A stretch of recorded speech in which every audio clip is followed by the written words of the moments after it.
Hi friends, welcome to 5 Minutes Tech YouTube channel. Here is Samsung Galaxy A15 smartphone.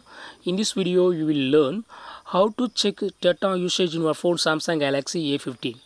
First of all, go to the settings of your phone here. Then go to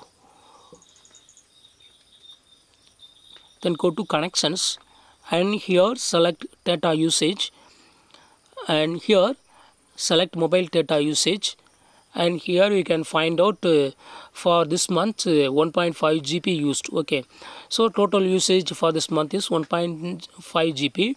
Out of this total usage, for each app how much data used. Okay, here you can find out. Okay, Google Play Store used 251 megabytes, and YouTube used 102 megabytes.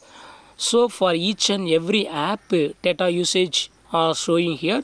You can find out data usage here itself. Okay, that's all friends. Thanks for watching. Bye.